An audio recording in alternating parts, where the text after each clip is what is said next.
Good evening, I am Dong Ho from the QISCA Journal Club team, and I am responsible for today's Journal Club. Let me introduce our Journal Club presenter, Seungbin Kwon. Seungbin Kwon is a sophomore in the Department of Applied Physics at Gweon University. He is currently conducting undergraduate research at the Electronic Structure Calculation Lab, and he has interest in atomistic simulations in condensed matter systems. Today, he will present us about machine learning interatomic potentials.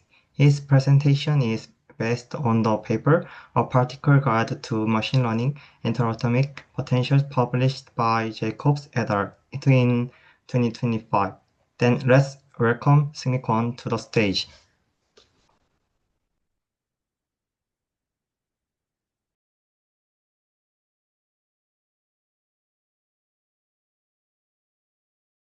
But can everybody hear me and see me well?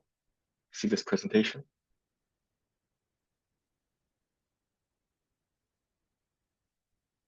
Yes, I can hear you well.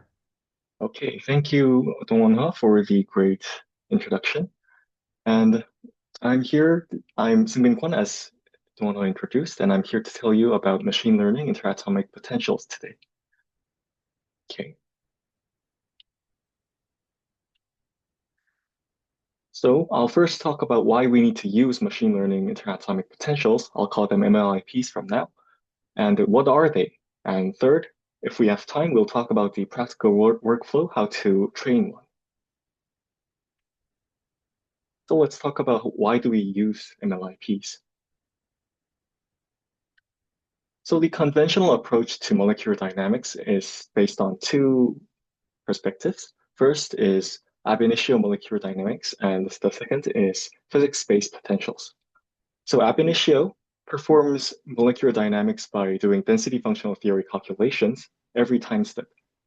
So actually, I did a presentation about DFT. My last presentation was about DFT. I told you that it was highly accurate and relatively cheap than solving the Schrödinger equation itself. But molecular dynamics over the it calculates molecular dynamics over the Born-Oppenheimer potential energy surface. And of course, it has great accuracy. So it's the golden standard of molecular dynamics nowadays. The energy order is milli-electron volts per atoms, and the force order is about 10, the order is about 10 milli-electron volts per angstroms. But it is still costly. The scaling is the cube of the system size, or the number of the electrons. So if you're trying to simulate an order of thousands of atoms, it will take forever, literally. And we have a second perspective called physics-based potentials. This approximates interatomic interactions using simple, predefined functional forms inspired by physical intuition. It creates a potential surface specialized for a limited set of environments, and the pros is it's robust to long molecular dynamics. The scaling is very cheap. It's proportional to n or n log n, and it has clear physical interpretability because it's inspired by physical intuition. However, the cons is limited transferability to environments not encoded in the functional form because, once again, it's inspired by physical intuition. It cannot provide molecular dynamics accurate enough of any material. So it's not accurate in long story short. AIMD is precise and has good theoretical foundation and transferable to various systems, but it's costly and inappropriate for long-time molecular dynamics. PBPs are cost-efficient and physically interpretable, but it's limited to systems we know very well. So if we know the system very well, why do we need to run long molecular dynamics of it? So what we need is an accurate yet more efficient way of describing the potential energy surface. So now let's talk about what are MLIPs. So the paper I used defines MLIP as a function that takes an input of a set of atoms which takes an input as the atom's position and the element types. Then it maps this atomic configuration to a total energy E for that set of atoms I. The MLIP therefore serves as a potential energy surface function. The MLIP generally also provides forces because if you take the spatial derivative of the potential energy surface, you get the force. But it's good to note that nowadays, the state-of-the-art MLIPs also takes the forces as a training data. So simply, you know where the position, what atoms where, and the MLIP tells us how that moves.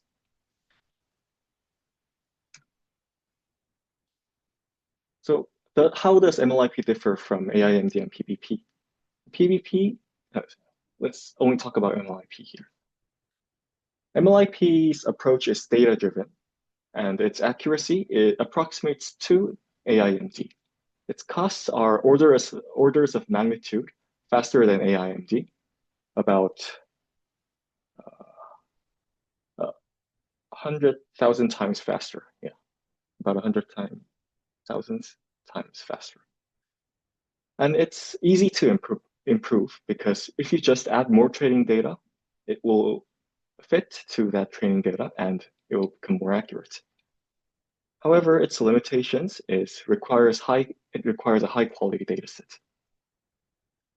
Actually, the fact that it's easy to improve is one of the most powerful things of MLIP because AIMD, it's based on DFT. So yeah, you have to rewrite the theory to improve that. And PVPs are very difficult because it requires domain expertise. So if you're an expert of that system, you may be possible to improve that. But for me, I won't be able to improve any PVPs. So the basic structure of MLIP is that MLIP encodes each atom's local neighborhood into an atomic environment feature. So the MLIP extracts the features relevant to the system, and that's the physics part of the MLIP. And the AEF, or I'll call it AEF from now, the AEF is fed to a regression model, and it fits on itself. And that's the ML engineering part of this. The structure is simple, and that makes this so powerful. So MLIP in this paper are divided into two types, which are explicit AEFs and MLIPs that use explicit AEFs and MLIPs that use implicit AEFs. Explicit AEFs are also called handcrafted AEFs, and implicit AEFs are also called learned AEFs. So let's talk about explicit AEFs first. MLIPs that define it. So explicit AEFs are MLIPs that define an explicit set of features for each element. So for oxygen, or for sulfur, for silicon, each one of the elements. And this dominated MLIPs until quite recently. And implicit AEFs, MLIPs that define a set of features or chemical descriptors that are not predefined. So it doesn't have to map each element, the feature for each element, and it just maps on itself. So this has, of course, more ML architectural complexity because we don't define the feature for each element. Let's talk about explicit AEFs. So for each atom, each atom I has an atomic energy that is described by the type of element and the environment that's surrounding that atom. So the total energy is the sum of the atomic energy one by one, which is defined by the type and the environment, a function of the type of the environment. Then describe the local environment as a density function, where S is the element type. And expand the density as a combination of basis function, like we learned, or Bessel or spherical harmonic functions.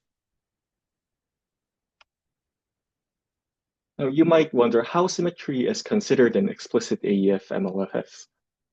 MLFFs are simply the same as MLIPs, so yeah. So the density function R can be written like this, spherical function and a Bessel function. And for a rotation R, the basis can be represented like this. And the coefficients do not change for rotation arbitrarily. Only the m components mix along themselves, and this is because the spherical harmonic spans an irreplaceable irrep of the SO3 symmetry group, and the mixing role is well known as the Wigner D matrix. So we know exactly how to compute new coefficients for SO3 operations or rotations. So you might wonder now, what's so good if we exactly know how to compute new coefficients for rotations? But now we can force the AEF to be physical. We can apply symmetry constraints for the model. So energy is rotation invariant and forces are rotation equivariant, or you can say SO3 covariant. So if the model does not know rotational symmetry, the model must learn rotations of one environment each by each. It will learn that as all different environments. But the differences by rotation are described by the Wigner D matrix and encoded in the AEF, the training dataset itself. Thus, the model need only to learn properties irrelevant with rotation. So instead of feeding full equivariant tensors to this model, one can keep only rotationally invariant scalar features, the L equals 0 channel. Then almost every differentiable regressor can be used to predict the energy. And if you differentiate the energy, you get the forces. So the AEF itself forces the model to be equivariant or invariant. So why do we call this explicit AEFs? It's because we chose the descriptors explicitly. The model doesn't choose on itself, but we, the people, have to choose the descriptors for the model.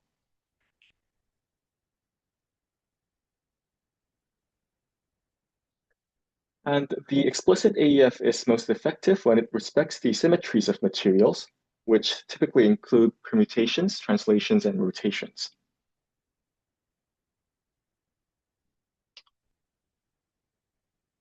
So let's look at the scaling factor of this explicit AEF MLFF.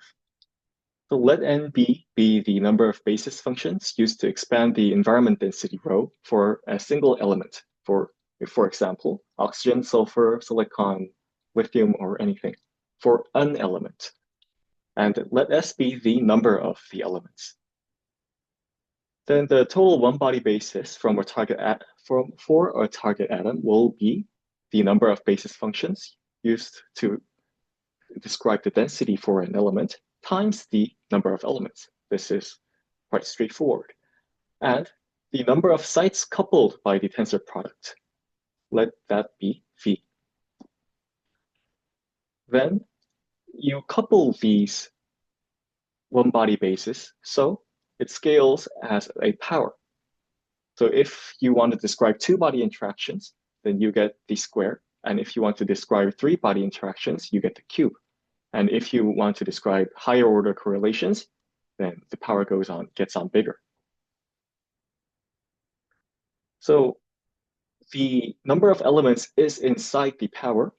Well, luckily, it's not at the power, but anyway, it's inside the power.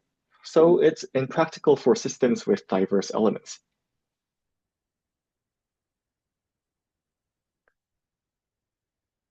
Explicit AEFs, therefore, are not appropriate for systems with diverse elements, impractical for systems with elements more than 5, and most effective when it respects the symmetries of materials, which typically include permutations, translations, and rotations. And you might want to note that the symmetry enforced in explicit EFs is global Euclidean invariance and not crystal space group symmetry. Therefore, it applies equally well to symmetry broken finite temperature snapshots.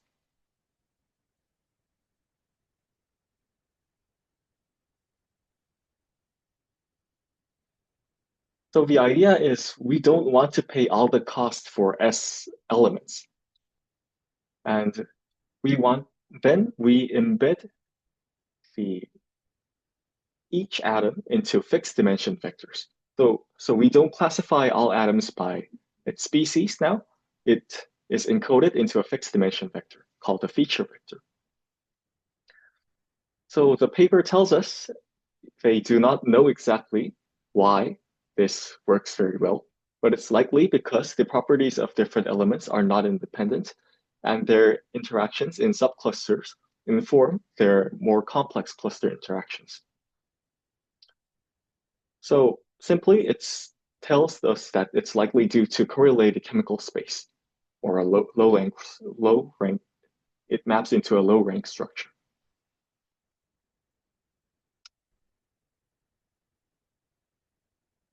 So we've embedded all the atoms into fixed dimension vectors that describe each vector as a fixed length of vector.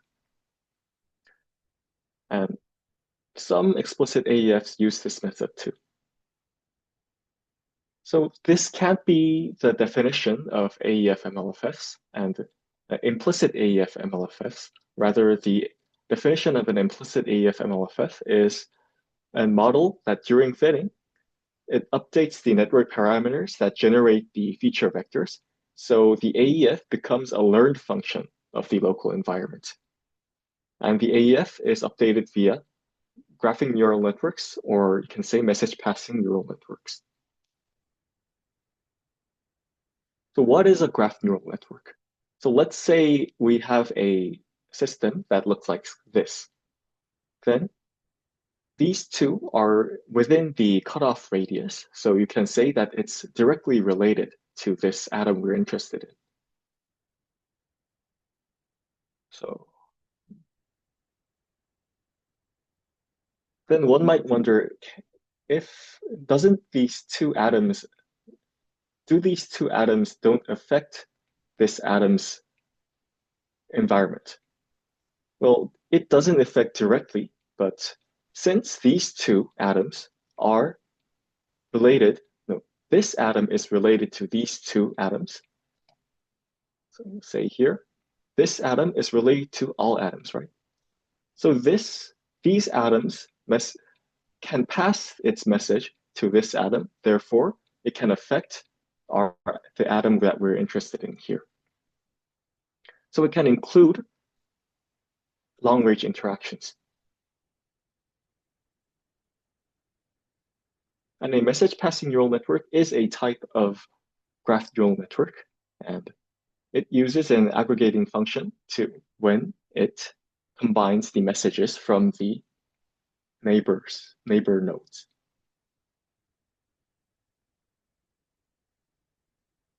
And let's talk about how the implicit AEF MLFFs enforce symmetry. So for the permutation symmetry, the aggregation function itself is permutation invariant.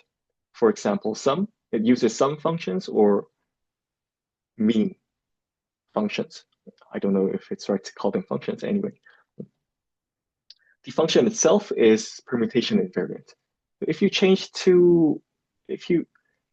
permutate two things in a sum or mean, it doesn't change the result, right? So the permutation symmetry is fulfilled in the aggregation function.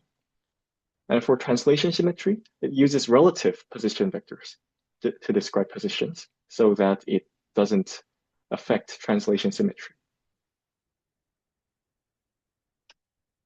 And for rotational symmetry, they use equivariant neural networks that decompose each atomic properties as scalars, vectors, and second-order tensors, and so on. So when mixing each component, the networks only allows operations such that under a rotation R, each L block must transform by the corresponding Wigner matrix. So the network itself is only allowed to use operation that commutes with rotation. So rotational symmetry is fulfilled. So let's revisit the comparison between implicit and explicit AEF MLFFs. Explicit AEFs are symmetry enforced in the descriptor, and it has local and fixed form features.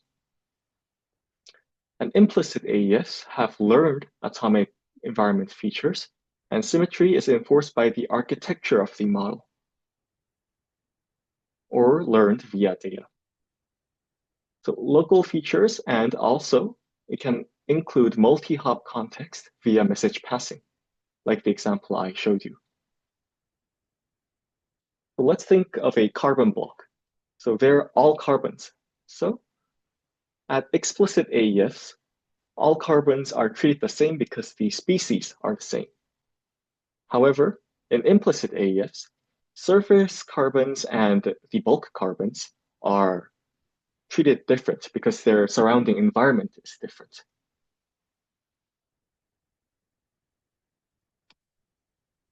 You can say that explicit AEFs are kind of a no-brand MLIP for MLIPs because it's cheap but relatively less accurate than implicit AEFs.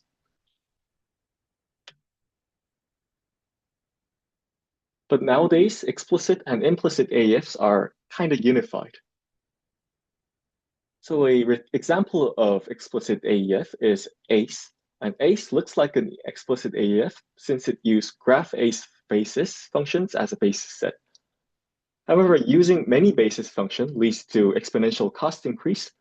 Thus, iterative evaluation by tensor decomposition is performed. This corresponds to tree graphs, and tree graphs become equivalent to message passing neural networks, such as NeQuip or MACE.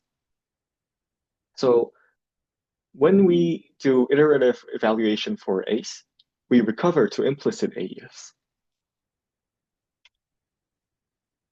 And all AEFs can be represented in an explicit way. So you can say that explicit AEFs can be represented as explicit AEFs. Implicit AEFs can be represented in explicit AEFs. So we may be converging on a single general formalism for MLIPs. And to talk about MLIPs nowadays, you can see that the computational costs at the x-axis and the test RSME value, or the accuracy at the y-axis. At very low computational costs,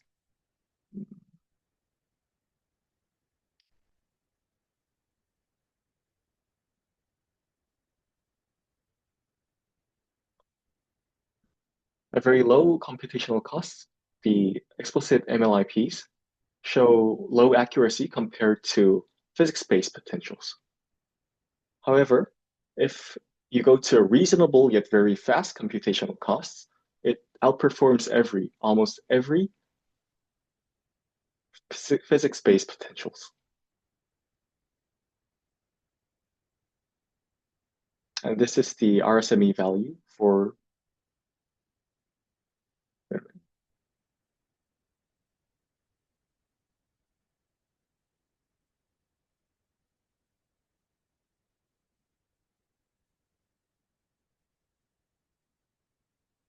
this is for silicon, and this is for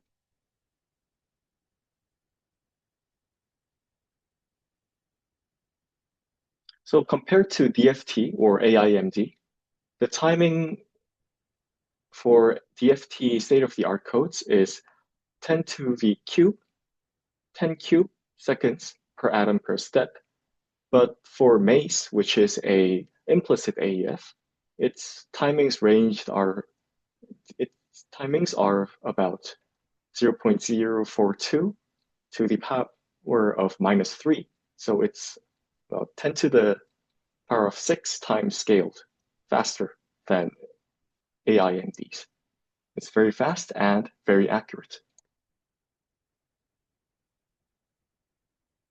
You can see here that the AIMDs surface energy is here, and the machine learning potential surface energy is here. So these three are the MACE is a implicit AIMD. And I believe the other two are explicit. I'm not sure about the other two because MACE is the only one that I use.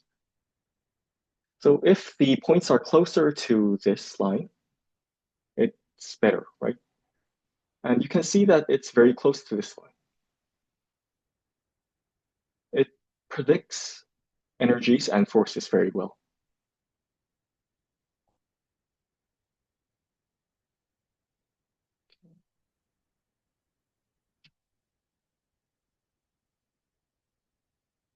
Now we will learn about how to use MLIPs practically. So when we use MLIPs, our workflow is in three parts. First, we prepare the data and we train the model and deploy it. Then we evaluate it, and via active learning, we prepare the data that it's weak about. This is about how to choose your model. MTPs run on CPUs only, and ACE SnapGap is not neural network based, and it runs well on CPUs, and of course it runs faster on GPUs. But if you have access to GPUs, both explicit and neural network based MLIPs are potentially good. If you're willing to use a MLIP that's focused on speed, you may want to use explicit AEFs. And for model training, explicit AEFs MLIPs are 10 or 100 times faster than implicit AEF deep learning MLIPs. And then you deploy them. Equivariant graph neural networks show the best accuracy. Like it tells us models like Nequip, Allegro, TNet, SOC, Crits, or MACE. And you can fine-tune pre-trained models. This almost every time yields better accuracy than training from scratch. So three things you might want to consider is hardware, speed, and accuracy.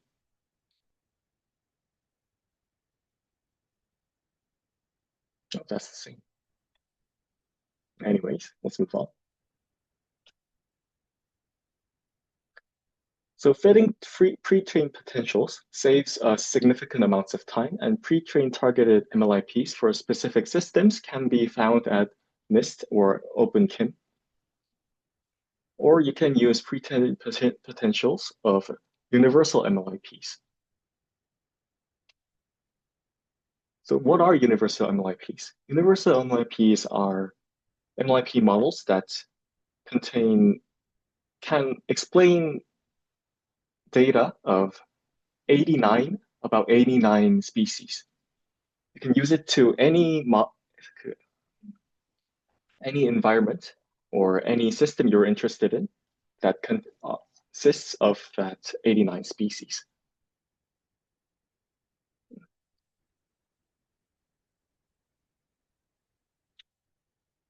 One way to ensure the accuracy of an untested MLIP for a specific system, or you can say when you're trying to look at if the universal MLIP you're trying to use is fit to your system, is to run some relevant ab initio simulations for your problem and compare the ab initio and UMLIP energies and forces.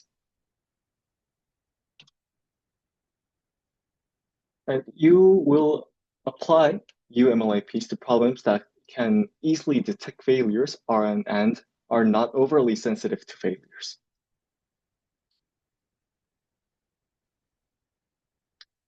Then apply UMLIPs to problems that can easily detect failures or not. So that's what I said. And for example, the pre-relaxation of ab initio calculations and the screening of a large set of candidate materials and generating physically relevant atomic configurations for training more specific potentials.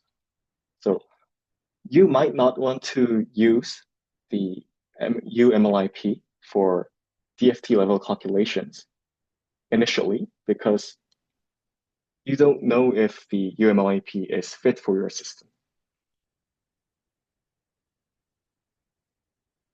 And note that MLIPs do not replace DFT calculations, but approximates the potential energy surface, more specifically the Born-Oppenheimer potential energy surface of DFT calculations of the training data. It inherits the level of physics of the training reference, but it's only faster and larger. And if no pre-trained potential is available, you will have to fit a new potential from scratch. Then we must consider chemical complexity, determine the test data, and determine the required accuracy, and determine the training data. As discussed, explicit AEF MLIPs are not good scaling with the number of species. So if there are many species, more than 5 species, then you will want to use implicit AEF MLFs.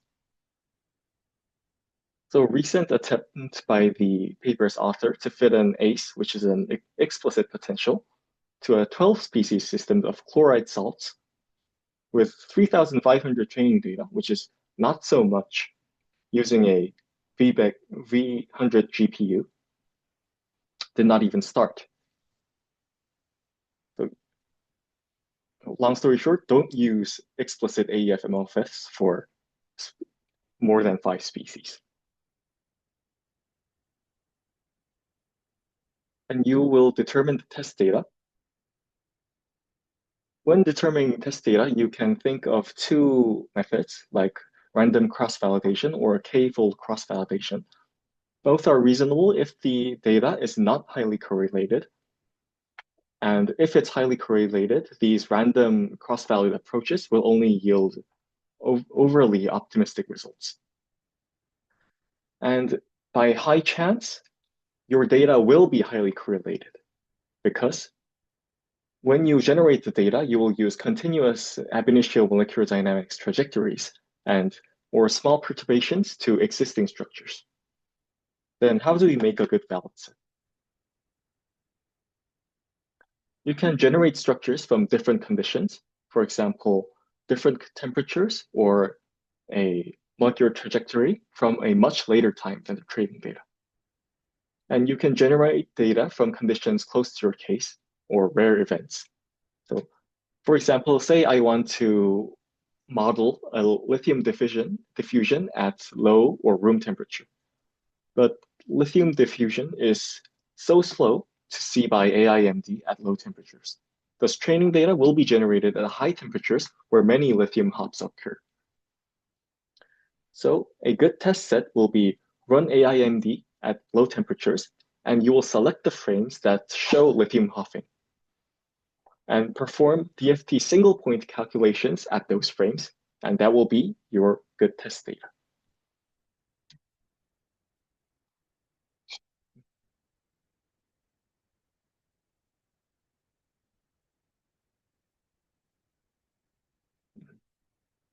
Then you will want to test if targeted material properties are well predicted by MLIPs. The required accuracy is about, target accuracy is about 1 to 10 millicron volts per atom, and the force is about 20 to 40 millicron volts per atom. This is called a very good fit, and very, very, very accurately trained MLIPs can achieve errors for energy, forces, and stress tensor components in the order of 1 millielectron volts per atoms and 10 millielectron volts per angstrom and 0.1 gigapascals. So this is approximating DFT very well.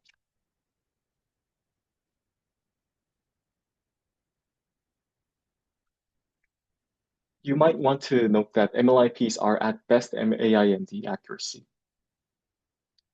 And when the target state is an outlier, the root mean square error values average over many configurations. So even MLIPs with low error rates are likely to have outliers. So for a certain potential, it can reliably reproduce the properties of liquid bulk water, but provide a less accurate description of the vapor-liquid equilibrium state. So in 1 ATM, it will be 100 degrees Celsius. The ML architecture cannot capture the essential symmetries in physics, for example, many-body interactions in this state, because simply it's not the state that it learned about.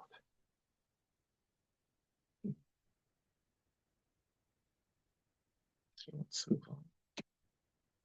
And also, molecular dynamics could blow up despite small errors.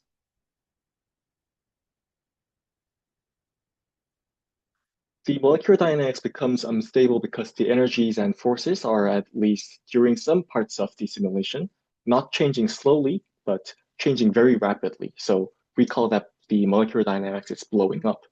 And this problem can be reduced by starting with progressively more varied training data.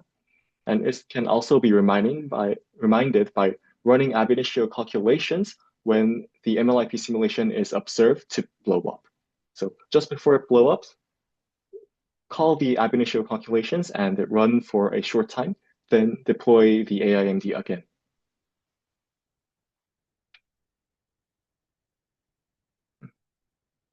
Now we need to determine training data or the use of active learning. This doesn't have a unique settled answer, but this paper provides its useful guides. When determining training data, well, we can use domain-specific intuition to develop a training database that's diverse, relevant, and large. In other words, you can call help for the professor to show us what the training data needs to be. But that approach is not optimal in terms of getting the best potential for the least data.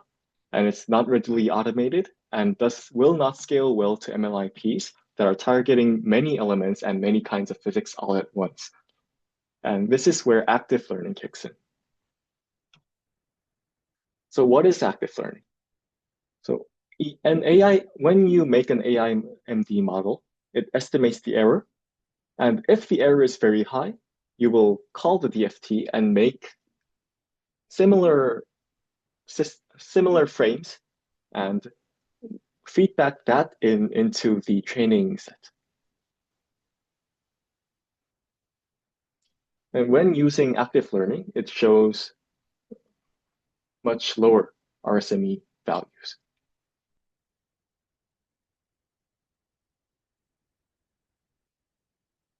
So these are 5 things that you can use to define the uncertainty values to know when to call DFT. I will not talk about this right now. And you might want to note that AES don't have to be consistent with the model to get uncertainty. So are MLIPs perfect? Well, they ensure efficiency, improvability, flexibility, and the DFT level accuracy. But they are highly data dependent and they have extrapolation issues. And most importantly, that's a black box, so it's hard to interpret. These are the image sources. And if you have any questions, then feel free to ask me. Okay. If there are no more questions, I'll pass the mic to Dong-Won. Yes, if there are no further questions, we will conclude today's presentation here. Thank you.